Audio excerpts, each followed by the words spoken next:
the song with your heart. Play the song with your heart. What is good, YouTube? This your boy Aaron, It's Brian. and this is the Courtside View Podcast, and we are back today, and we got a lot to discuss. We're back on Monday, and a lot of Olympic basketball has been played. You got Summer League, you have boxing, that's a big thing, and then also a big announcement as well in another sport. But let's start off with basketball. Let's start off with the NBA because something surprised me this past week, and that was the news involving Jalen Brunson's contract extension. This hit the NBA social media by storm because it's reported that Jalen Brunson took an $111 million discount. Man. For a guy that's 6'2", that's not very athletic, he relies solely on like his skill and his ability to create space for himself. It's very shocking what has transpired, especially in the new CBA, especially since he plays for the New York Knicks. We talked about the New York Knicks the past 2 weeks for the simple fact that one, I believed that the Knicks were under the most pressure because of the situation involving Jalen Brunson's contract extension. Well, with this new event, I must say that goes out the window. And that's because Jalen Brunson just created a bigger window for the New York Knicks by taking this contract extension, because that's a lot of money that he's giving up to win a championship. Let me read you the contract details real quick. So, if you don't know, he signed a 4-year contract extension. He still has 2 more years left on his deal before the contract kicks in. Wow. So it was 4 years, $156.5 million. In 2024, 4 years, $156.5 million. That is a massive discount. Now, it is also reported that when this contract ends, he will enter like 10th year territory so he can sign a massive deal. But with Jalen Brunson's play style, with the way that he plays and the fact that he's not very athletic, he's taking a major risk signing this deal because we don't know if he'll still be this good once the contract is over. Brian, what is your reaction to Jalen Brunson signing this contract? Well, first, I want to start this off by saying I'm not a fan of letting owners off the hook and listen, a $113 million pay cut is unheard of. I don't think we've ever seen something like this from a player when it comes to getting his money. Usually they say, we're going to take everything from you, and if you can't build a roster with it, then hey, it is what it is. But this is just unprecedented. And listen, 100 mil, whatever he got, still a lot of money. Like, let's not get it twisted. It's a lot of money. But when the owners put you out there and you're playing, Tom Thibodeau was playing you about 40-something minutes a night, I need all my money. I'm sorry. If I'm Jalen Brunson, I need all of it. And OG Anunoby, who was hurt, he said, give me my money. He got his money. But you, the star player on the team, feel like you had to take a pick? I don't know about that. But hey, if listen, if this produces a championship and that's what he wants to do, I can't blame him. I can't even be mad at it. It is what it is. So the way I see it, it's a good move for the Knicks as an org. The owners are rubbing their hands together like Birdman. But as far as like the players, probably not too happy about that occurring because now they're like, oh, great, now people gonna be like, oh, Jalen Brunson took money and you ain't double-edged sword. But if it produces a championship at the end of the day, I can't be mad at it. Yeah, that's the thing. It all comes down to the ring.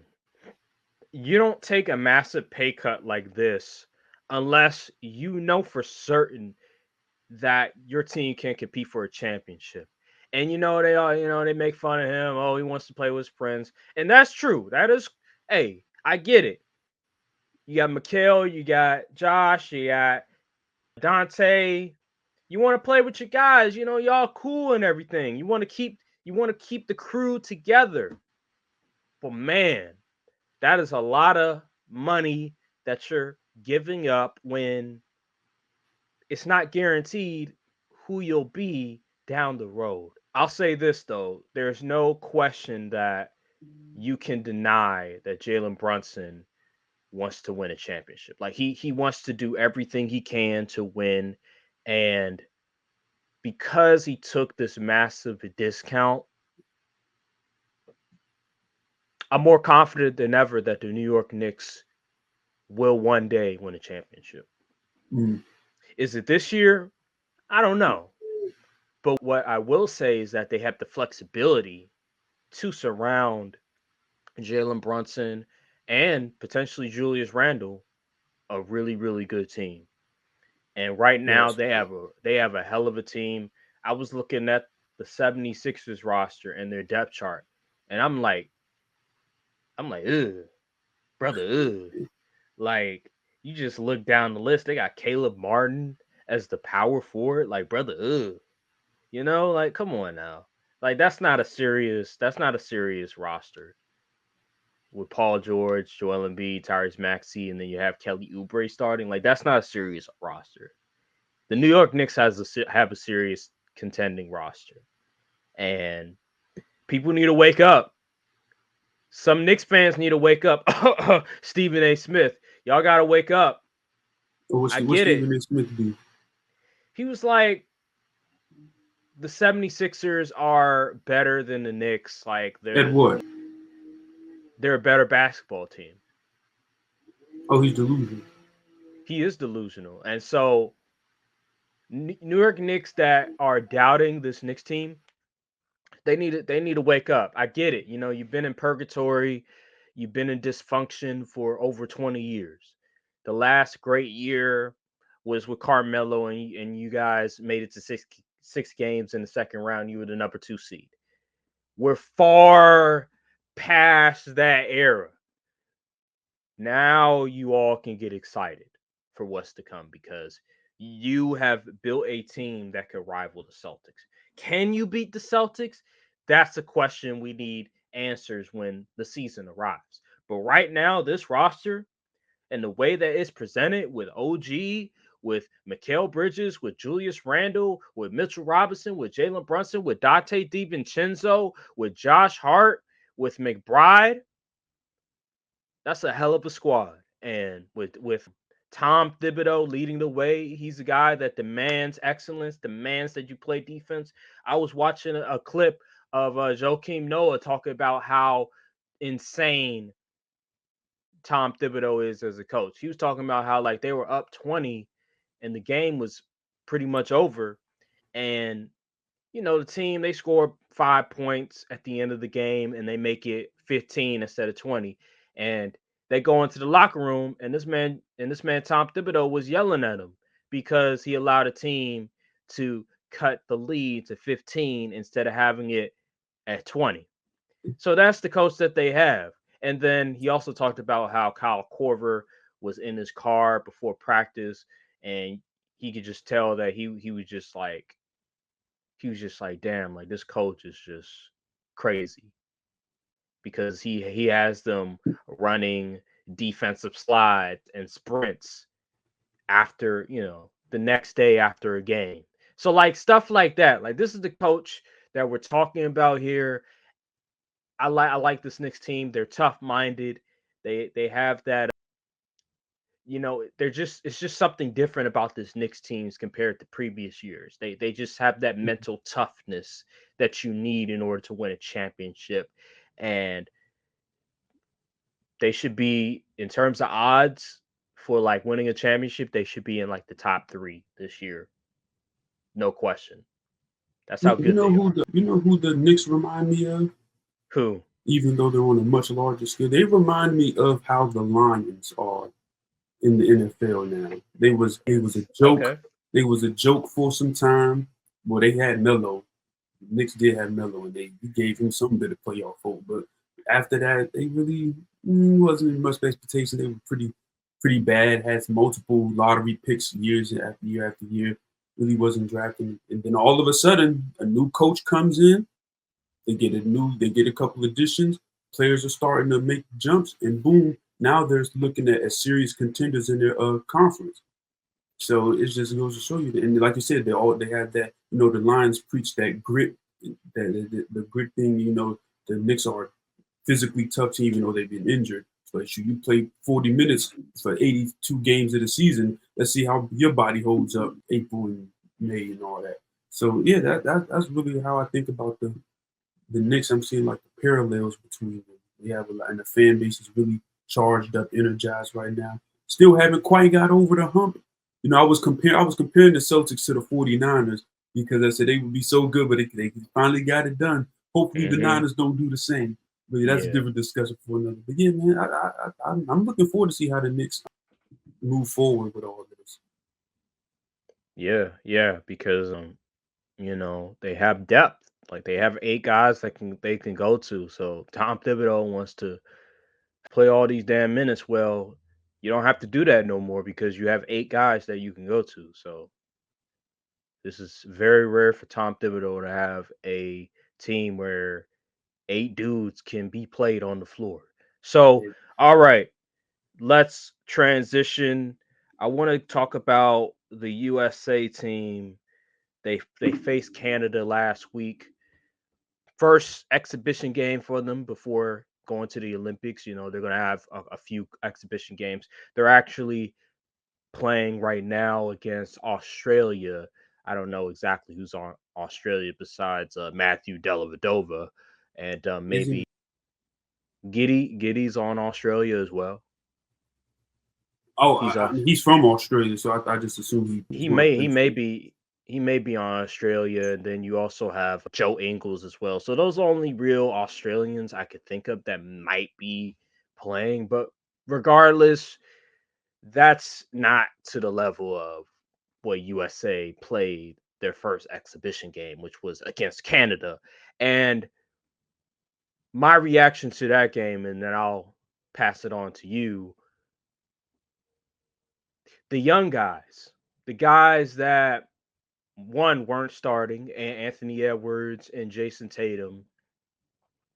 I think the biggest surprise was that Jayson Tatum wasn't starting. I was a bit confused by Steve Kerr. I get that Canada, they have a lot of guards, and so you want to match up towards that. So you put Drew in there. You put, obviously Booker's going to be in there, and then you have, I forgot who else. It was LeBron, it was Drew, it was Booker, it was Embiid, and shoot, who else was on the lineup? Can't remember. Let me look at the box score real quick. I can't remember. You looking for the starters? Yeah. Wasn't it Steph? It was Steph. Yeah, it was Steph. Yeah. Yeah. So it was okay. Now I remember. Yeah. So you have you have 3 guard lineup. You have a 3 guard lineup, and I get it. You want to match up and everything like that. But I knew that I'm like, Booker's cool, but I guess Booker's all right because he can shoot. But then I'm like, Drew Holiday, like come on now, you could have put Jayson Tatum in there. So what I saw from Jayson Tatum and Anthony Edwards is they're going to be a problem. Their ability to, number one, attack the basket, create their own shot. It was evident that game. Second thing that I noticed from that game, the lineup of Bam Adebayo and Anthony Davis. My God. Woo! Hey, let me tell you something. People are going to they're going to now realize how great of a defender Anthony Davis really is when he actually has dudes that can stay in front of their man. Because this guy right here, Anthony Davis, he was guarding he was guarding wings, he was guarding guards. Him and Bam were switch. It was special. It was arts. It was arts. Guys that can stay in front of their man. My God. You know how beautiful that is? It was just textbook. Dr. James Naismith would be proud. It was like watching Picasso draw something new, paint something new. It was that beautiful. But yeah, those were really the biggest things that I saw from that game, and the fact that USA had their way against Canada at the second half. So I'm gonna pass it on to you. Just your reaction to USA versus Canada last week. Okay. I'm not gonna lie, like I watched the whole game. I didn't even know what channel it came on until I had to look it up. And I'm like, what channel is this on? But from what I saw like I started watching like after the second half. From what I saw though, and like I said, like Anthony Davis playing great defense, the AD and Bam combo was very lethal on the defensive end. I see. I was just like, I expected like Team USA just go out there and do whatever they want. These are the best players in the freaking country, planet, let alone country. These are the best players on the planet. So I mean, the outcome was to be expected. Obviously, I did notice there's like some like continuity issues. You know, they don't play with each other, pause, unless it's like the All-Star game or whatever. So you know, there's some continuity issues, but that'll get smoothed out as more and more games go on and lineups get officially set in stone. But I did those. I'm like, okay, towards the end of the game, I'm like, who are these people coming into the game? I was like, who is this? Who are these dudes? I thought this was like the elite players. I'm like, who is this guy? Yeah. This some dude that hit a corner. I'm like, where did he come from? They take a place from the stands or something? I don't know what that's all about, but I heard what I did hear on social media or saw on social media, people had a problem with Anthony Edwards coming off the bench because he was so productive. He had a bunch of good moments. And I agree as far as him having good moments, but I don't necessarily hate the idea of him coming off the bench because you need a guy that's going to come in and immediately set a spark. You know, cause and get good production, good buckets off the bench. And I mean, you could bring Book off the bench, but Edwards, he brings like a certain type of energy to it. You know, Book is going to get a bucket regardless. He's going to work mid-range. He could work from outside. And he has that playmaking ability, although it's not on a super, super high level, but he is a versatile guard. But Anthony Edwards, bringing him off the bench it's like a different energy, like different pace, change of pace of the game. And it's going to energize the team, in my opinion. So I don't hate Steve Kerr bringing Ant off the bench moving forward, but I'm pretty sure he's starting in this game. So we'll have to see how that works out. But I didn't hate the idea, honestly. I mean, the team is stacked top to bottom. Would it kill you to bring a guy like Ant off the bench? No, you're not really going to lose out much in the starting lineup. Why not having him play, even though he's a fantastic player? I just think sometimes it's about not just best dudes. Just put the best guys on for something. It's a lot of continuity. It's a lot of what are you trying to accomplish with this lineup. And I think people are thinking this is like 2K. You put all the best players on the floor at the same time, and you just we win. That could work, especially against these other countries and stuff. But I think Steve Kerr has a certain vision of what he wants the team to look like and perform like. So we should go have to see how that works out. I'm not really into trying to tell coaches how to do their job unless they're like Darvin Ham or something. They're just terrible. But yeah, we're gonna see. They like you said, they're playing right now. I don't think the game started just yet, but they should be starting. So you know how the basketball, NBA, and all that stuff. They start game 17 minutes late. I'm like, come on, man. You said the game was starting at 10:30. It's about 10:50. Yeah, the game's supposed to start at 12 o'clock. It's 12:17 right now. So We'll see. We'll see if they'll start pretty soon. Regardless, yeah, the whole thing with the lineup thing. Number one, I think Kevin Durant. I doubt Kevin Durant is going to start in the Oh yeah, Olympics why just wasn't KD starting? because he's still recovering from an Injured? injury. Oh, Yeah, okay, still gotcha. recovering from an injury. So I don't expect him to start. I feel like they're gonna ease him back Mm-hmm. into that play mode. I expect him to come off the bench, play that mellow role. I think what it comes down to is his play style. I don't know if it necessarily goes well with LeBron and certain players in the starting lineup. I feel like he could be that D Wade type of role in 2008, where he's like the sixth man. He comes in, get you instant offense, give you a different sort of pace. I like Mm-hmm. how you I like your point on that, and I agree with it. I think Booker. I don't mind Booker starting because he can stretch the floor. He can move without the basketball. He doesn't need the ball in his hands to score. And then you add Jayson Tatum, same deal. I like that Right. lineup a lot. They could also play defense. They add size on the wing.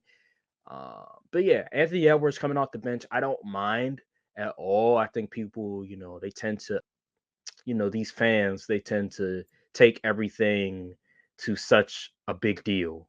Like Right. it's not a big deal. It's just the Olympics. And with Ant, I seen D Wade come off the bench, and D Wade was arguably a top three player at the time, and he was coming off the Mm-hmm. bench for Kobe Bryant. Like it's okay. Devin Booker, he's a top 15, top 12 player. Like him and Ant are close Yeah. in terms of talent, in terms of ability. So there's nothing wrong with coming off the bench for a Devin Booker. Like Devin Booker Yeah. is an elite level scorer and he just fits better with that group. But now they're starting at this game. So we'll see how it goes. I want to transition to speaking of Anthony Edwards. So I went on social media and social media there's a good side and there's a bad side. And when it comes to basketball Twitter, there's always going to be a debate about something. And this person on Twitter was not just this person, but even in the replies, they were talking about Anthony Edwards, right? And they were talking Mm-hmm. about how Anthony Edwards, where does he rank, as a player on the USA team. And I saw a bunch of people talking about how Anthony Edwards is better than Joel Embiid. Anthony Edwards is top 3. Anthony Edwards is the best player on the USA team. And I replied and I said, people really think Anthony Edwards is a top 10 player. And this person replied to me saying, yeah, everybody. And I'm like, wow. Like this Anthony Edwards is my favorite player in the NBA, but the amount of just what's the word? Delusion. Delusion, I think I know what you're talking about. Bias, bias, and I wasn't thinking of bias, but favoritism. I regard don't know. regardless, Anthony, like the amount of people that are just crowning him this early is Yeah. egregious. I like Anthony Edwards a lot, but to say that he's even top 3 is sacrilegious, is blasphemous, and he's a very talented player, but he's not on that level. Like we need to calm down about this Anthony Edwards stuff. We have to remember, what did he do in the playoffs? First round, he was all-time great. He was elite. Second round, he was inconsistent. He had some games where he was fantastic, and then he had some other games where he was a no-show against the Denver Nuggets. In Game 7 against the Denver Nuggets, he didn't play well offensively. Now he did dish out. I think he did dish out some assists. His playmaking was a lot better. But overall, the person that made the most impact was Carl Anthony Towns. Like we have to remember what we saw, what we witnessed Like the footage is there, like the evidence is there. And then the Western Conference Finals, the same deal. Like he wasn't good in the Western Conference Finals, albeit yes, he was getting blitz, he was getting double teamed a lot of the times. But there was other moments where he had a guy and he just had one dude that he had to beat and he couldn't do it. And that's my thing with people is that we tend to ignore what we saw to push agendas. And this Anthony Edwards is a superstar. Anthony Edwards is already a top 10 player, already better than MVP caliber players is egregious. That's just not the case. And we have to when do we go from guys earning their stripes, guys having to make it to a certain level before we all of a sudden crown them? Now it's people projecting, right? We're projecting that they're going to get to that level. So I'm going to say it early so I'm going to look smart in the future. No. That's not how it works. I can tell you that I believe Anthony Edwards one day will be a superstar, one day will be a top 5 player, but we're living in the now. And as of right now, he's not a superstar yet. Is he close? Absolutely. He is teetering on superstar, but there's still levels to this. We saw what a superstar looked like against the Mavericks, and that was Shai Gilgeous-Alexander. Anthony Edwards couldn't even replicate it, wasn't even close to replicating it. What is your opinion on just this discourse surrounding Anthony Edwards and his ranking on the USA team? As far as the discourse of what you said, top 3, no. Maybe top 5. Top 3, he's a phenomenal talent. Actually, and like you said, I think people are going off what his ceiling is versus what he is now. And I think that's where a lot of these fans get messed up when it comes to rankings, because they're not ranking on what they see now. They're ranking on what is expected of them in the next 2 or 3 years or so. They're pretty much ranking them on stuff we ain't seen yet. And that's just not how that's supposed to work. You do that for draft prospects. You don't do that for Justin Herbert. Guys that's been in the league. Justin Herbert. I'm not getting into that conversation today, but yeah, you do that with draft prospects. Not guys that have actual work in the league. You got to go about what you see and not what you project them to see, project them to be. But people I think it's just a trend. It's the trend. All is affected, especially NBA. It's mostly like NBA fans. They just can't seem to put the bias aside. All the fan accounts, all the flavor of the weeks and stuff like, and it's my dog. That's my guy. I love this game. I feel like he could definitely improve in certain areas, just like anybody. But I'm not going to sit up here and say like, oh, he's solidified top 10. I mean, he's not. He's very close, like he's teetering that line for sure. But I'm not going to sit up here and say, oh, he's a top 3 player on the team. No. I just can't. I can't say it. It wouldn't be in good faith in my opinion. And whether people agree with it or not, I don't care. It's mine. So, but as far as I think, so hands down, I believe in my heart of hearts, I believe obviously Embiid is better than. And even though, another thing about Embiid, let me touch on this real quick. Listen, we're going to get to that too. I know it's cool to dislike Embiid, hate on Embiid, say he plays the game, you don't like the way he played the game. That's fair, but y'all taking this a little too far now, okay? Saying that he needs to get citizenship taken away and like all type of weird stuff. I'm like, come on, let's not do that. Let's keep it back. You can say Embiid is a flopper. He doesn't play the game the right way. You hate the way he plays. That's cool. But when we start talking about citizenship and all this other weird stuff, we just need to dead that right there. Like that's the main problem with the NBA Twitter getting all popularized and people thinking this kind of stuff is cool. Like it's never that serious about a player. But I say Embiid is better than Ant as of right now.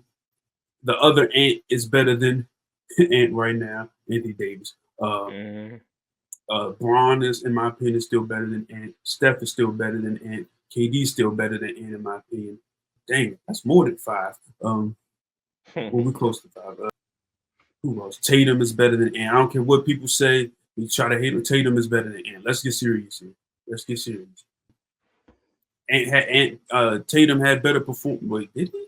Yeah, he did. He did. Yeah, he had better performance against the Mavs than Ant did. Well, he has 15 All-Stars. Hey, the numbers speak for himself. But let me think. Who else was on the team? I said Steph already. I can't recall, but if not, If I didn't say Steph, Steph is better than Ant in my opinion. Steph is better than that. That's about it. Yeah, so that's about like 7 or 8. Yeah, I mean, these are the best players in the world. Like, come on now. Like, it's no slight. Like, only people who only like the stand accounts and muse accounts take that stuff personally. Like, bro, I'm saying he's like one of the best top 15 players in the world. The world. Out of billions and billions of people, he's top 15. Come on, that's not a slight at all. Y'all need to get over it. Y'all need to get over it. Yeah. You talk about Joel Embiid. I want to talk about that a little bit because I feel like, again, what's wrong with NBA Twitter is just the simple fact that the agenda pushing, we try to minimize a player's talent because of just certain things that they do on the court that we don't like. Joel Embiid is that example of a player that's polarizing. I said this, I compared him to James Harden. James Harden was an offensive talent, an offensive wizard in his prime with the Houston Rockets, but he played a style that some people didn't like. That whole, dominating the basketball, dribble cross, step back, people didn't like. No mid-range shots at all, people didn't like. They didn't like that he would foul bait. They didn't like that he flopped a lot, that he had a tendency of not playing defense. But real basketball fans know that James Harden in his prime was easily a top 5 player in the NBA. He won the MVP for crying out loud. He was in the MVP discussion. He was runner up I think twice in MVP voting, and he won the MVP once. You could argue that he should have won the MVP over Giannis. Now, I'm not going to get to that debate, but you can argue. It was a legitimate argument. It was an argument. 36 points, my God, like 35, 36 points a game. Hell yeah, it was an argument.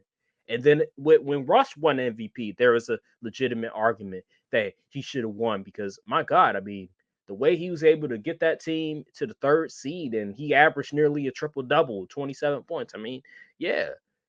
My thing is with Joel Embiid is that I'll say Joel Embiid is a top 5, top 4 player. And people on Twitter will laugh at me like, what are you talking about? Or they'll put Anthony Edwards over Joel Embiid. And see, this is the stuff that drives me crazy at times when it comes to NBA social media trying to downplay a player's greatness because of one performance. Because they're in the Olympics, they're playing an exhibition game, and he looks bad. Did we not forget that this dude is still dealing with injuries? Like, my God, did we not watch the playoffs and how he was getting injury after injury? He literally came back from a major injury to play in the playoffs.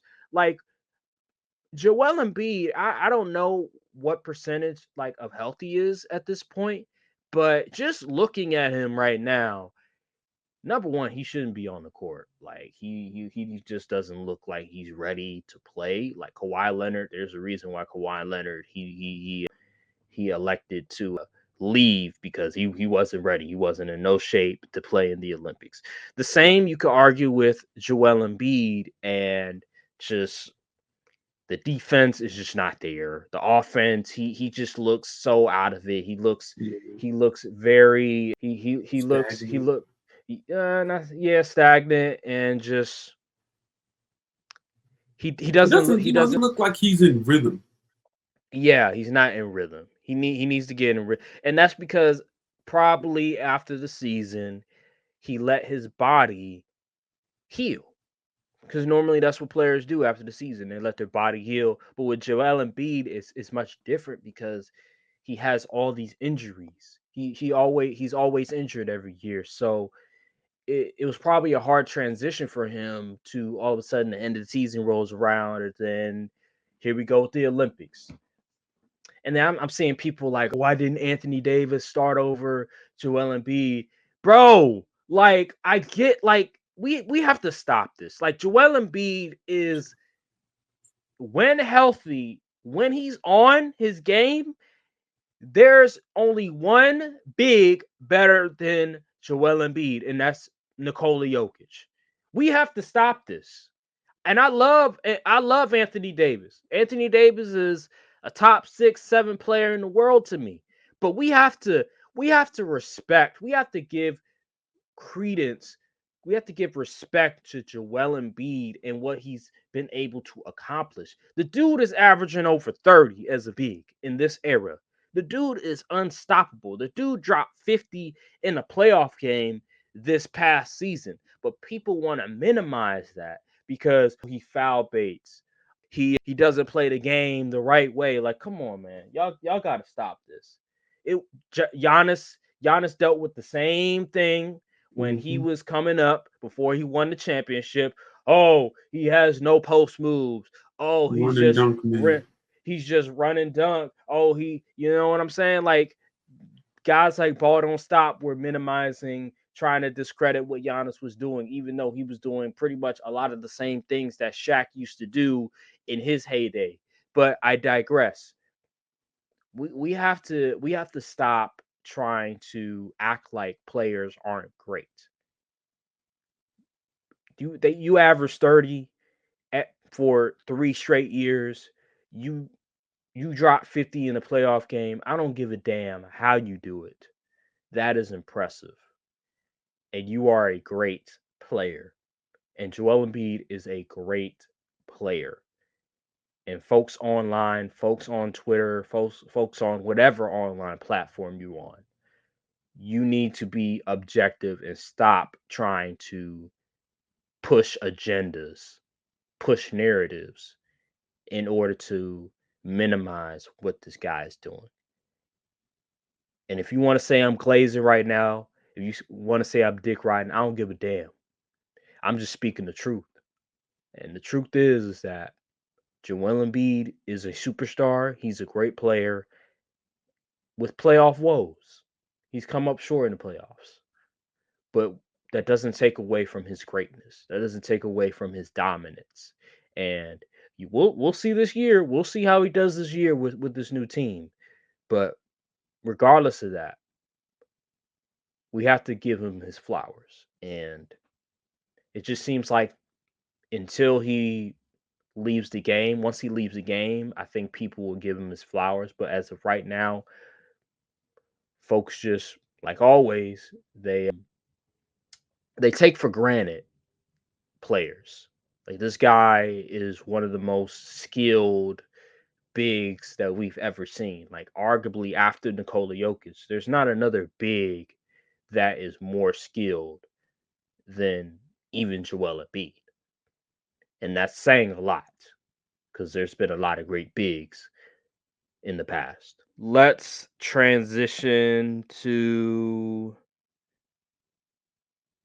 okay. I want to talk about boxing. So we're in the time of year where sports, in terms of the big three of sports, they're in their off season right now. Well, I take that back. The big two. I'm gonna go big two. Basketball and football, they're in the off season right now. So I have more time to watch other sports. And one of the sports that I've really watched is boxing. Um, this past week, Shakur Stevenson fight was on. I think it was 2 days ago. Jaron Ennis, he had a boxing match. He defeated a guy in like 5 rounds. A TKO, I think it was. No, a KO, excuse me. But I want to talk about Shakur Stevenson. And number one, the boxing match was boring, and a lot of people agree with me that it was boring. Cam and Mace definitely agree with me that it was boring. They were on social media and everything, posting a video of them watching the match and just going to sleep. Here's my thing with Shakur, and then I'm gonna get to the politics of boxing and everything, because we already talked about it a little bit in the past, Mhm. but I want to really dive into just the nitty gritty of just the politics involving boxing and setting up matches. But let's focus on Shakur Stevenson. So Shakur fought this one guy. He fought Frank Martin, who we already know. Frank Martin. He fought Gervonta Davis, and he got knocked out in 8 rounds, and it was nasty. It was just a nasty knockout. And this guy that Shakur fought, he did a number on Frank Martin. Frank Martin ultimately won, but he had a good match against Frank Martin. So this fight rolls around. Shakur Stevenson fights this guy, and I ain't gonna lie, his defense was outstanding. Like, he was just locked in from the start. But what I noticed, and what Brian alluded to, and what he warned me, was that Shakur Stevenson boxing style is a snooze fest. He doesn't throw a whole lot of punches. Them first 2 rounds, I'm just sitting there and I'm like, yo, what is this? This dude not throwing no punches. He's just standing there. I'm like, are you an NPC? Are you like an AI generated bot? Like, that's what it looked like to me. It was like somebody that was playing a UFC game and they forgot that they're playing an online game and their guy's just standing there doing nothing while the other person is just waiting for them to attack. That's what Shakur was doing. Like, he was just standing there doing nothing while he was waiting for the other guy to attack. And I'm just like, yo, what is like this is the guy that has been calling out Devin Haney and Gervonta Davis. Like, what? So, later in the rounds, he starts to pick it up a little bit. He keeps dodging this guy's punches. His defense is tremendous. And then I noticed that Shakur is starting to rattle the other boxer. Like, you could tell the other boxer was really feeling the punches. So I'm like, all right, Shakur, time to get him out of here. Like, time to get that knockout. And then he stopped swinging his punches. Like, he stopped being aggressive. And I'm like, yo, like, get him out of here. What are you doing? And that's the problem with Shakur. He doesn't have that dog in him. He doesn't have that killer. He doesn't have the mentality to end him. You know how in Mortal Kombat you have, you beat, you win the match, and then they have like fatality where you can completely just annihilate your opponent. Shakur doesn't have that. He doesn't have that fatality in him. He doesn't want to completely embarrass his opponent. And I was so disappointed because he had the opportunity to show us that he has that in his arsenal, but he doesn't. He doesn't have it. And I was so mad because I remember what you were saying about Shakur's last fight and what everybody was saying about Shakur's last fight, and that it was boring and that he was running and that he's a track star. Like, come on now. In this fight, he wasn't running, but he just wasn't throwing enough punches. Like, he was standing there. He was confident. He was right in the thick of things. He was like, I'm right here. But he wasn't throwing punches. And I just couldn't believe it. And he allowed this guy who only has 13 wins, he allowed the guy to survive. You can't let that happen. You can't. Like, that's just, you cannot let that guy survive a match like that. I don't know if you watched the fight. Even if you didn't watch the fight, just what was your reaction to just the ending of the fight between Shakur and that boxer? I did watch the fight. I watched the first 4 or 5 rounds, and I said, okay, I got to do something else. I couldn't sit there. I knew from the beginning what fight it would be, and I said, yeah, I'm not about to sit up here and subject myself to the snooze fest. I'm gonna be laid out, sleep in the bed or something watching this. I said, I gotta go. And I went and did something else. Came back, the fight was over. I said, well, I bet Shakur won one decision, and looked it up. Oh, lo and behold, that's what happened. And I mean, I knew what to expect. He he just doesn't like throwing his hands. I don't understand. Like, but allegedly, his hands were hurt or something like that, and he admitted to his hands being like brittle and that he was going to strengthen them up during training or whatever. I don't know what that's all about or the validity of that, but whatever. Point being, even Terrence Crawford was like, he was talking to him after the fight, and they was like rewatching film or whatever. He was like, you gotta let your hands go. Like, you gotta throw. And Shakur, like, I don't know if Shakur's just super hard headed or what. But like, every time someone gives him like criticism, he has to say something back.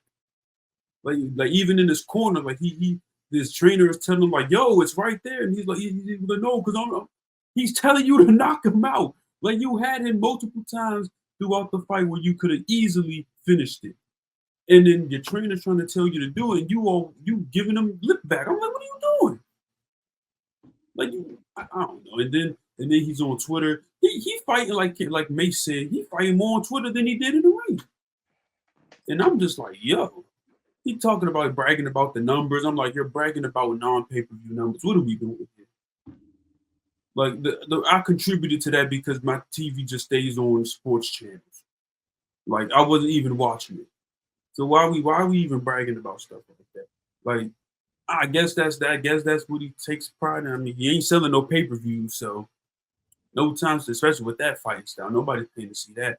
Man, I keep seeing people say, if you don't like Shakur, then you're not a real fan of boxing. Wrong. Y'all act like you can't be a defensive fighter and still throw punches. Like, I don't understand. Like, people try to go, oh, Floyd, no. Y'all, if every time people bring up Floyd in defense of Shakur, I know they wasn't paying attention to them fights. Because Floyd did throw his hands. He was a phenomenal counter puncher. Did y'all see the scorecard? Every Floyd fight, besides like the Pacquiao fights, whatever, those people could say it was a little on nose. But most of the times in the Floyd fights, them scorecards look crazy.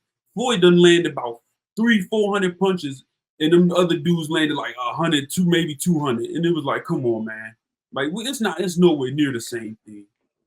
It was crazy. These people they're not paying attention to this. They're not really paying attention. Like, it's okay if you can admit Shakur is good. He's a good fighter. I mean, the number one rule in boxing is hit, don't get hit. But it's boxing entertainment. If they just wanted to box, they would just do it off cameras. And then the judge will, okay, here's the score. Okay, whatever, here's your record. But it is entertainment at the end of the day. So we want to see entertaining fights. And unfortunately, Shakur has not provided us entertaining fights. And that's just what it is. Whether you a true fan of boxing, a pure boxing guy, it doesn't matter. It wasn't a fun fight to watch. Like, let's keep it all the way real. Well said. And I'm just seeing him online. Like, he's talking to everybody. Like, he's talking to media people. He's talking to other boxers. Like, it's just funny to me how, like, I get it. Like, when people are criticizing you about your game and you're winning, like, I understand, like, it can be difficult. Like, I can only imagine just what I would do. First of all, well, I what I would do, I would just ignore people and I wouldn't even try to go back and forth because it's a lose-lose situation. Like, you're not going to be able to appease everybody. But what I would do is, okay, I would adjust my game. I would listen to people's concerns and especially people that know the game, that Terrence Crawford, Mm-hmm. people in my corner that are telling me, hey, you got to let it loose. Like, yeah, okay, I'll take what they said and I will fix it. But it seems like with Shakur, he's like, hey, I got the W, it's all good. But you're facing a dude that only has 13 wins and wasn't even close to being considered beating you. So, like, I don't know. Like, he's like a D tier, maybe a C tier boxer. Like, it took you 12 rounds to beat a C tier boxer. Like, what are we doing, Shakur? Like, that's the complaint I have about Shakur. But what I will say is that and I want to transition to the politics of boxing. I'm not going to blame Shakur for this. These boxing promoters are some of the most devious, some of the most just egotistical, maniacal people on the face of the earth. They don't give a damn about the fans. They don't give a damn about promoting the game. They care about the bottom line, and that's the money. The stuff that I see from these promoters, Oscar De La Hoya, great boxer, but he's a damn liar. I'm talking about we want to see great fights. Damn well he wants to get paid and he wants to make sure that his boxer stays undefeated. Floyd Money Mayweather, et cetera, et cetera. Like these promoters, they don't care about getting a top fight. All they care about is making sure that their client stays undefeated and that they make a huge payday. And with Shakur, one thing I noticed is when Oscar De La Hoya said what he said on social media, talking about the only way he'll be able to fight William Cepeda is if he signs to, I think it's Golden Boxing or whatever Something like promotion it is, whatever the hell it is. He said you have to sign to them, and then we'll make the match happen. And that's when I just lost it. I was like, you gotta be freaking kidding me that the only reason you'll allow, because I'm assuming Cepeda, they're hyping him up because Shakur called him out. Cepeda has like 31 wins and he's supposed to be this really good boxer. So Shakur can't get the boxing matches that he wants because these promoters are denying him. And then Teofimo, he comes out and talking about, I'm not going to fight Shakur because how he did Jay Prince, and I have respect for Jay Prince. And I'm like, man, these boxers are a bunch of crybabies. I don't want to get in a fight with them, but they sensitive as hell. Just because you can fight, that doesn't mean you're not sensitive. They sensitive as hell. These boxers, this dude Teofimo Lopez, like saying stuff like that, I'm just like, bro, you and Devin Haney are cornballs. Like, this is getting ridiculous. And then the promoters like just denying these boxers the ability to fight top competition. Like, what are we doing? So how is Shakur going to ever get a top boxer to want to box him when these promoters are denying him the ability to fight those boxers? So when I look at Shakur right now, it's not his fault because he's calling out these boxers. He's saying, I want to fight the best of the best. He called out Devin Haney. He called out Cepeda. He called out Gervonta Davis. But these guys don't want to fight him, or the promoters don't want to make the match happen. And that's the frustrating part about boxing, is that it's very rare that we get the matches that we want. The dude, Jaron Ennis, the guy that Jaron Ennis fought, I don't know who the hell he is. Terrence Crawford, the guy that he's about to fight in, I think, Saudi Arabia or something like that. I don't know who the hell that guy is. Terrence Crawford, I give him, we've given him a pass because of how he did Errol Spence. We finally were able to get the Errol Spence fight. But I want to see him versus Jaron Ennis. I don't think Jaron Ennis is going to win, but I want to see him against Jaron Ennis next. And hopefully they can make that happen. But just the politics around everything, it's just dumb, bro. Like, it's just really dumb.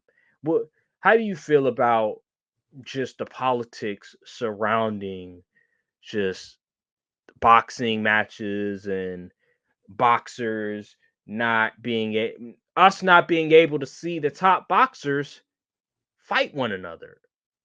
It is absolutely a disservice to the fans of the sport and to the fighters themselves. This is probably the only sport where we do not see consistently the top competitors of the sport go against each other. It is absolutely ridiculous. I mean, seriously. And no key, I know I think I said this last week as well, but we need the WBC to step in. Y'all control the belts. These are y'all belts. Y'all need to be like, listen, you're not taking another fight unless you fight this person. Like, we got to go complete UFC style at this point, because the amount of politicking going on with the fighters and the promoters, and they want people to sign here and stuff. Like, come on now. We just want to see these dudes fight. And we need the fans to get over this one loss crap. Listen, there's no shame in losing the boxing match, especially against a top dude in the freaking world. So like we need to dead that narrative immediately, because UFC fighters be having 8 losses on their resume, holding belts, and the fans love them. But boxing, you lose one. Look at Errol Spence. Who talks about Errol Spence anymore ever since that Terence Crawford fight? Nobody. It's not like he a bum or anything. He just lost to one of the best fighters we've seen in our generation. Like, come on. Come back, Errol Spence, bro. Come back. Hey, I get it. You got that big payday, but hey, it's time for you to come back. It's time for you to get a match going. All fights are all about style matchup, and then your style just didn't prevail that night. It is what it is. You still probably beat 90% of your weight class, probably even everybody but Terence Crawford at this point. But man, that's ridiculous, man. I'm sick and tired of this. That's why I don't be looking forward to fights, because we know it ain't happening. It's not going to happen. It may happen when both the fighters are washed up. They ain't got no belts, and they just, okay, let's get one last payday. But as far as like fighting the top, I don't think it's going to happen. I just don't. I lost hope for it. These too much politics, these promoters, and the WBC just standing by letting stuff happen when there's money to be made. I don't understand. Like, they really need to take the UFC round, but listen, this is who you have to fight. You ain't getting no more fights until you fight this dude. And they just refuse to do it. So, hey, as a fan, it is what it is. The fights happen, and I'll watch whatever looks interesting. Other than that, I really just don't care. And then so some of these boxers, they're chasing belts instead of like top fights. Even though, I mean, you could argue that chasing, a boxer with a belt is a big deal. Like, that's a top fight. So like Gervonta Davis, he's fighting Lomachenko. And I think Lomachenko, his belt is a higher rank than Shakur Stevenson. But let's be real. Who would you rather want to see? Like, I would rather want to see, even though I do think that Lomachenko may be a more interesting fight, right? It might look better, but in terms of storyline, I would rather want Gervonta Davis to face Shakur Stevenson, but we're not going to get that. And Lomachenko, he's still a good fighter, but losing to Teofimo, losing to Devin Haney, I'm like, I'm still under the impression that Haney loss was a little skeptical, but that was some years ago. Yeah, I know. And he does have a belt, but it's just like seeing Lomachenko lose to those dudes, and then now you're gonna fight Tank. I'm just like, I just don't see it. Like, I know styles make fights, but dude, if Teofimo can beat you, there's like, come on now, Tank is on a whole nother level, and I'm still excited for that fight. I will definitely watch that fight for sure.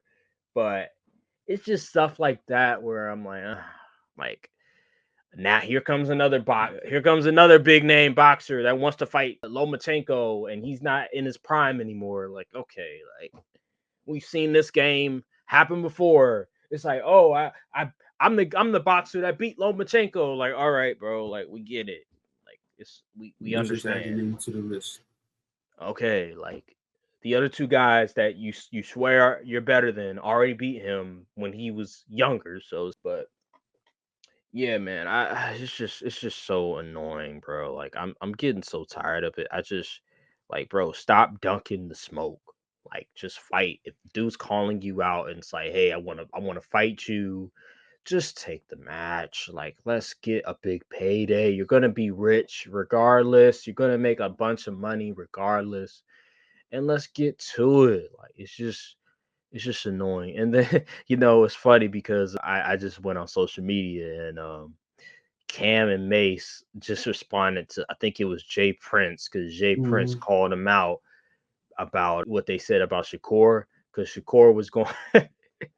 This shit is so comical, bro. This shit is so comical. But man, boxing is just in a bad state right now. It's just really in a bad state, and we really have to appreciate whenever there's a top boxing match, because it's rare. It's very rare. It's like once in a blue moon whenever we see the top boxers fight one another, because oh Exactly. my god. Ugh. All right, I want to transition to the final topic, and yeah, man, John Cena. Actually, scratch that. Before we get to that, I want to make an announcement. It's a tough day. It's a tough day. I was gonna do all this other stuff I was gonna do this when we were at the studio, but I'll do it today. I saw the footage. We all saw the footage on social media when the NFL uploaded that clip of Jordan Love and Justin Fields doing some footwork, throwing Oh, the I didn't football. see that. You didn't see the clip? Mm-mm. Mm-mm. What? Hold on, let me. Hey, That man, that that that that skipped that skipped me. I ain't see hold that on, clip. hold on. Yeah, you gotta see this real quick. Yeah, you gotta see this real quick. I gotta find it. Man, yeah, bro, it was bad. It was really bad. Let me see if I can find a clip. Okay, all right, I'm about to send it to you right now, and then I'll let you see the video, and then and then you'll understand what I'm talking about. Okay. Yeah, here we go. I also sent it to the group chat too, and then people were responding to it. But regardless, yeah, I'll let you look at the video real quick. Jesus, he's knocking over cones. Yeah. Not very encouraging. I'll say that. It's like a night and day difference. Like night and day. Okay, so now that you saw the video, I can finally get to my point. As of today, I am retiring as a Justin Fields fan. Mm. Um, it's been a great run, all my JF1 fans, but today, RIP, Wake up call for you. RIP to Justin Fields is a starter in the NFL, because he's not. He'll be a great backup. He'll bring a lot of energy to an organization. He'll be a part of the NFL for many years. He will get a job. No question in my mind, he will definitely stay around for a lot of years in the NFL. But if you believe that Justin Fields is a starter in the NFL, you need to get slapped in the face, because it's clear as day that he's not a starter. Like, just seeing that video, I know it's off season workout. They're not even in pad, bruh. The footwork was horrible, and he's been in the league for 4 years. Look at Jordan Love's footwork compared to Justin Fields, and you'll understand why Jordan Love is 10 times the player that Justin Fields is. You'll understand why Jordan Love is going to one day be the highest paid quarterback in the NFL. It's because his footwork is of a quarterback that is going to be maybe a superstar one day. He has the qualities of a superstar quarterback. While with Justin Fields, the shit that I just saw, God bless him, but dude, I don't know what the hell you've been doing these past 4 years, but it is not working. Bro, you're an NFL quarterback. You were the number 11 pick, and you still have sloppy footwork. Like look how sluggish he was. The dude looked like he was moving in Cabo sand. He looked like he had bricks on his ankles or something, on his feet. Like he was moving slow as a turtle out there. And he was hitting cones. Like he looked, oh my God. You know how like when you dancing and like folks Put would up be the like, video. yo, look, you Oh, don't have no what rhythm. happened? Oh, because it's green. There we go. Oh, let's interfere with. There we go. Oh, what the heck? Look at that, man. Look at that. Come on, bro. Like, look at that, man. Like, come on, bro. Has no rhythm to him. He's so stiff. Like, what the hell is that? It's like when people. It's like when you go to when you go to a party and everything, and you're dancing and everything like that, and like folks be looking at you like, bro, like you got no rhythm, like you hella stiff, like yo, let the beat come to you, bro. Like you gotta relax a little bit. Like let it come to you. Like with Justin Fields, it's just dog. He Like just doesn't with have Jordan it. Love, it just seems so like natural, but it looks like Justin Fields is like actively thinking about, okay, I gotta do it like a certain way. It's like he can't focus on more than two things at one time. And it's like, Yeah, I mean, more than one yeah. thing at a time. Like Jordan, it's just so fluid with Jordan Love, and Fields is like, I don't know. Like he looks like It's low key. That is what I would probably look like trying to do that drill. I haven't played QB before. I don't know what I'm doing back there. But Justin Fields, you've been playing QB. I don't know how many years. like probably since he was a little kid. It's just not fluid. Oh, man. And this goes to show you why Jordan Love is going to be crowned in the future as one of them top dudes at the position, and Justin Fields going to be backing up QBs probably for the rest of his career.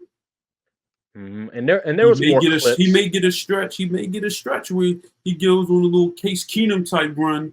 But as far as the long term option, that's doubt it. Nah, he's just not it. Like there was other clips I think that I saw Jordan Love during the practice session, and I'm just like, yo, this guy, he just has it. Like it's just so natural. It's second nature to him. He doesn't have to think much. Like it's just easy. It just seems easy to him. While with Justin Fields, he just seems awkward. It just doesn't look good at all. He seems uncomfortable while doing it. It seems like something he hasn't worked on a whole lot, and I'm very disappointed because I thought he was going to turn into something. Part of that, it may be because of coaching, but at the end of the day, like when it comes to footwork, dog, you have it or you don't, and he just doesn't have it. And I have to give up this fandom. I have to give up this delusion that I had for him. Back when I became a fan of his, I didn't know a whole lot about certain stuff that I know now. And now that I have educated myself on what it looks like to be a great quarterback, to be even a good quarterback, Justin Fields just doesn't have it. He doesn't have it at all, and I'm not going to continue to believe and continue to deny that Justin Fields just isn't a good quarterback. Like I'm done. Like I'm done. I was wrong. All the Justin Fields fans out there, if there's still any Justin Fields fans, it's over. Like the whole fandom, the whole Justin Fields is going to be like, no, he's not going to be great. It's a wrap. Like it's officially over. I remember when the Steelers traded for Justin Fields, folks was like, man, we got two really good quarterbacks. We got Russell Wilson and we got Justin Fields. Like, great days are to come. Like, Steelers fans were all celebrating stuff. No, it's not. You have a mid-tier starting quarterback, and then you have a quarterback that is not a starter. Are they better than the last quarterback you had? The last quarterback situation? Absolutely.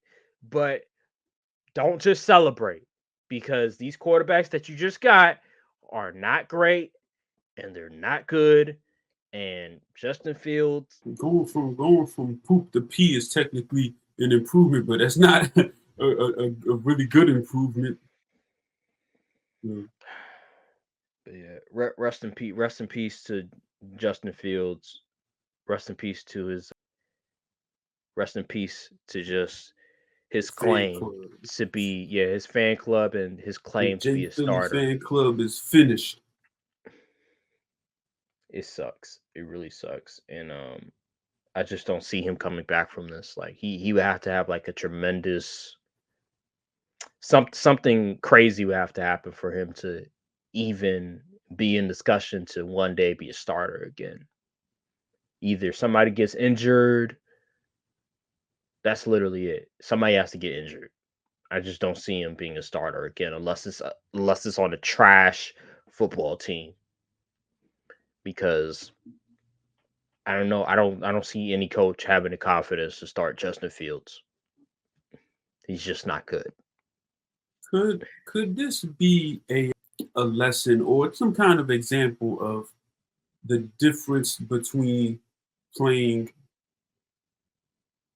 having a veteran on a team to really look after and take after? Because Jordan Love, he learned from Aaron Rodgers, who was a top three QB for years and years and years in the NFL. No debating. But Justin Fields, they pretty much threw him into the fire. Bears aren't known for having good QBs and things of that nature. So he didn't have really have anyone that's worth a ham sandwich to learn from. So, over time, bad habits die hard. When you develop bad footwork, and that was one of the things from Ohio State. People would say he had mechanical issues and things like that, and pocket navigation, and those things never get corrected. You didn't have a good QB coach. Those things didn't never got corrected over like 4 years. I mean, it's not surprising to see it still being a big issue. So hey man, that just goes to show you how much a system, a coach, and personnel, and who you have to learn from matters in this at the next level. Because Hmm. that's why people that's why I was so on Drake May coming out. I mean, we still haven't seen, he could still be a fantastic player, and I hope he does great in the league. But mechanical things it's very hard to fix. You need to really be on your stuff when it comes to coaching. You need to have good vets to look after. He has Jacoby Brissett to look after, who's a very solid, one of the best backup QBs team in the league. You would love to have a backup QB like Jacoby Brissett on the team. So hopefully he gets to teach. All this stuff really matters, man, at the end of the day. Yeah, you make a great point. Situation matters. Coaching, we talked about this before, but coaching matters. Like where you get drafted to matters. And I remember years ago, actually a year ago, they showed a video of Justin Fields' footwork his first year with the Bears versus his last year with the Bears. And his footwork was actually better his first year compared to his last year. Um, but yeah, situation matters. He just wasn't ready, and he threw him to the fire. While with Jordan Love, he was able to sit for 3 years, and he was able to watch Aaron Rodgers, who was an MVP for 2 straight seasons. He was able to watch that guy go to work, and he was able to take up knowledge from him. That's why I'm confident. I know I'm deviating away from the subject, but the Falcons drafting Michael Penix Jr., I know a lot of people don't like the pick, but one of the good things about the situation is that Michael Penix will be able to watch a really good quarterback, watch his routine, watch how he approached certain things, and he could take up some of the information that Kirk Cousins and the Rams, the former Rams passing game coordinator. Now he's the OC for the Falcons. He can learn some things from those people. While with Justin Fields, he didn't have that opportunity. He didn't have that leeway.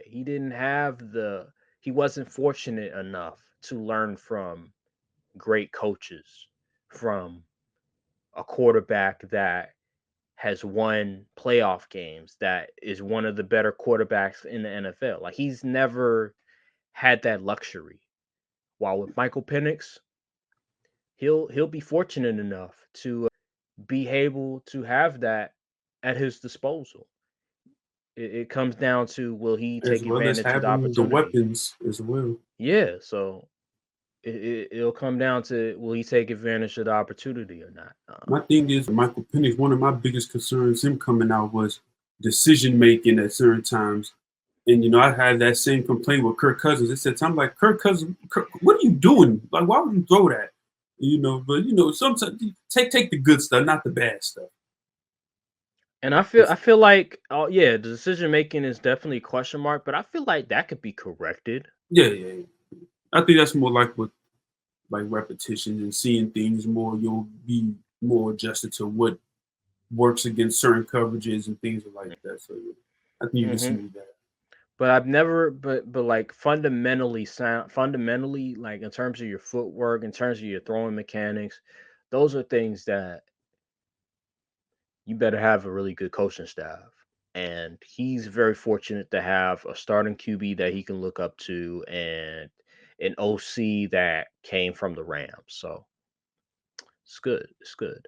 The last topic of today, and then we'll get out of here. I want to talk about this happened like almost 2 weeks ago, but John Cena, the great John Cena, announced his retirement from WWE. Now he's gonna wrestle for 2025. He'll be wrestling for the entire year up to December.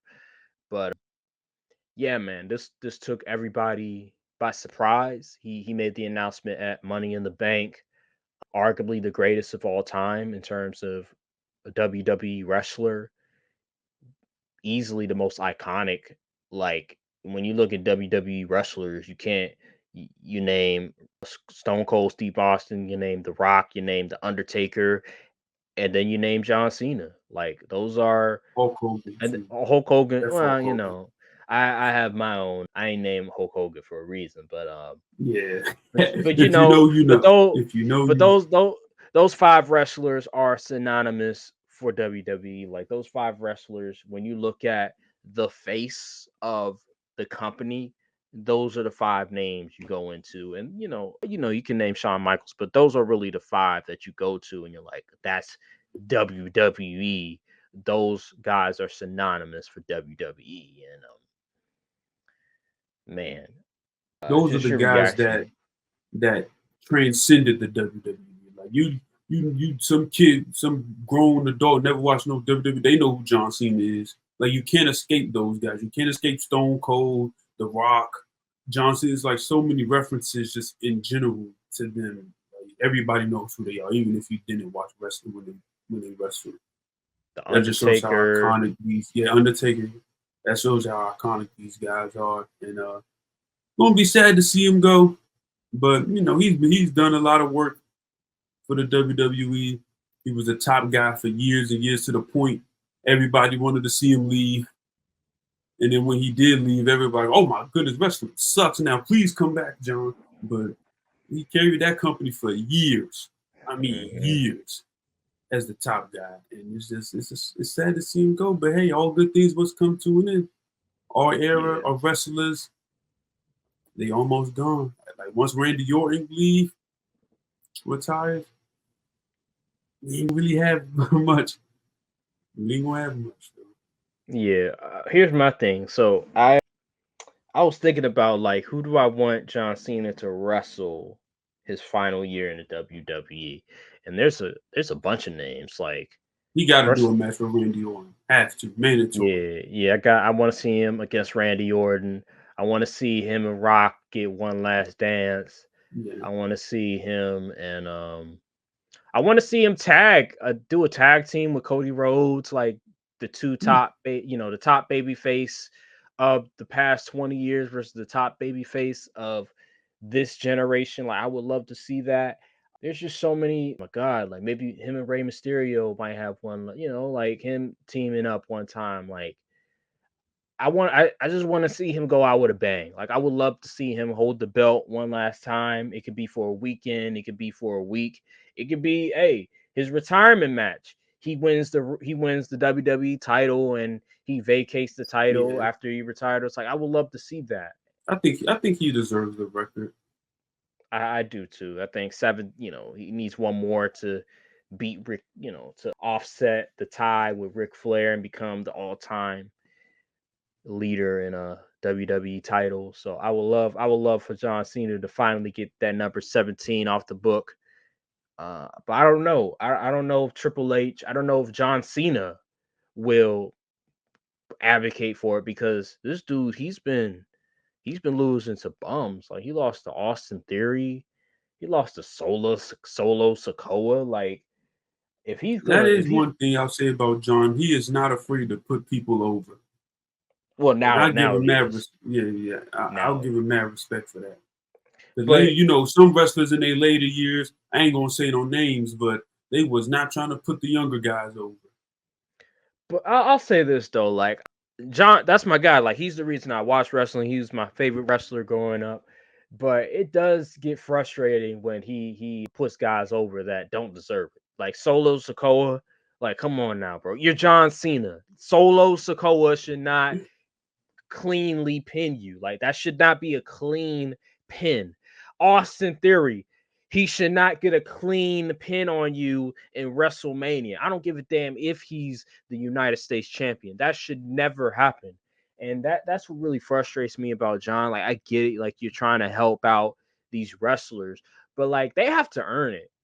Like, they have to earn it before you automatically just allow them to get a clean pin on you, because you're one of the top dudes. Like, you're a Hall of Famer. Like, even the Undertaker, like, when he would lose to dudes, he would lose to Roman Reigns, he would lose to Brock Lesnar. Like, those are top talent. I get Mhm. it.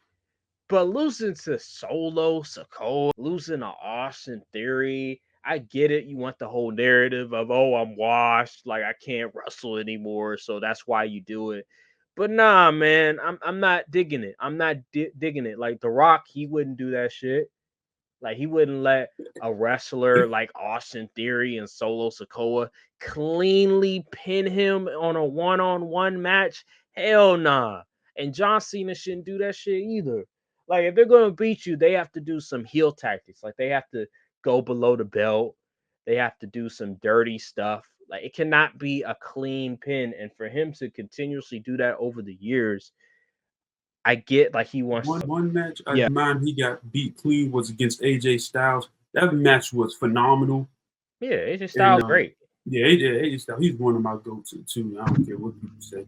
But yeah, that like stuff like that, I don't mind that, because like AJ Styles, he's put in mad work in this industry. Everybody knows how good of a wrestler he is, and the fans like him. So I mean, that makes sense. But like you said, Solo Sikoa, like, come on, man. AJ Styles, he's a Hall of Famer. Like, I'm Yeah. not mad at that. Like, there's certain people But that my thing was like it was a like really good match. Like, if you're gonna get peeing cleanly, at least put on a 5-star match.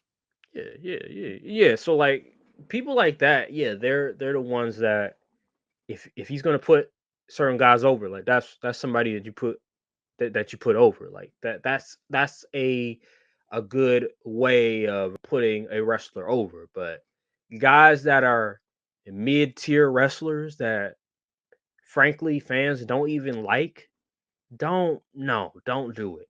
Don't do it because you're trying to make amends for some of the stuff that you did in the past. Like, no, that is not how you do it. If you want to put someone over, put over a up and coming wrestler that everybody is excited for, that believe that one day is going to be the face of the company, like Braun Breaker. That's one name. Carmelo Hayes, or, young up and coming wrestlers that everybody is like, they're gonna be the face of the company one day. Not Austin Theory. Like, nobody likes Austin Theory. Nobody likes Solo Sokoa. And for him to do that, I hope I don't see that shit in 2025 when they're on Netflix. If I see that when they're on Netflix, I'm gonna be pissed. I'm gonna be very Solo gonna pissed. be out of there. Well, No, no, he's he's not gonna gonna be be in the out there. WWE. He's just not gonna be in the position he is now. Roman will come back eventually and put it into Unfortunately, that fake unf- bloodline. unfortunately, I think he will be. They're gonna keep pushing him Really? because, They're gonna drag it yeah, out? Oh yeah, goodness. well, yeah, of course, because you gotta think about it like this. They have to continue to push Roman versus The Rock towards WrestleMania. And what they're gonna do is this is all speculation. This is all, people projecting things.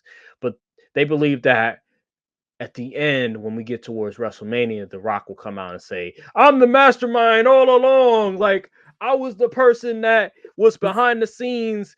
It was me all along, Austin. Giving people, it was me, Austin. It was me all along. Like, it's going to be one of those deals where The Rock, they're going to be like, The Rock was behind the scenes telling Solo to do X, Y, and Z the entire time. And they're going to continue to push this civil war between the bloodlines and everything like that up until WrestleMania. And then that's when we get The Rock versus Roman Reigns. We might even get a tag team match between Roman Reigns and The Rock again. So that's how I see things playing out. But with John Cena, hopefully in 2025, we get a memorable last year for John Cena and not a bunch of guys that are mid wrestlers. No Jags. No Jags, no jobbers. Like, please, for God's sake, don't do it. If they are going to pin you, it better not be a clean pin. It better be some, like, just heel, sort of a below the belt type of tactic. That's the only way that you can justify them pinning you, unless they're like a really great wrestler on the level of a Cody or Roman Reigns. Like, if they're not on that tier, don't even bother. That's just, to me, that's just bad storytelling. About John versus CM Punk match? Oh, that'd be cool. That'd be cool too. Or them teaming up. I would love for them to team up. Because CM Punk, I mean, although he is like gray, he's like gray area in terms of his character. Right now, he's I would say he's a baby face. So I would love for them to team up with one another more so than actually go up against each other. But I would love that match too, even though he's old as hell too. But he could still wrestle. I'm just hoping that CM Punk gets back healthy eventually, and that he's able to wrestle in SummerSlam, because he got injured during the Rumble, and that was his second match ever since returning. So it's like, damn, second match and you're already injured. All right, well, that'll do it for today's episode of the Courtside View Podcast. Make sure to like, subscribe, comment down below, hit the notification bell, follow the socials as well. And we'll see you all on the next episode of the Courtside View Podcast. Thank you guys for watching, and peace. Just let me be me.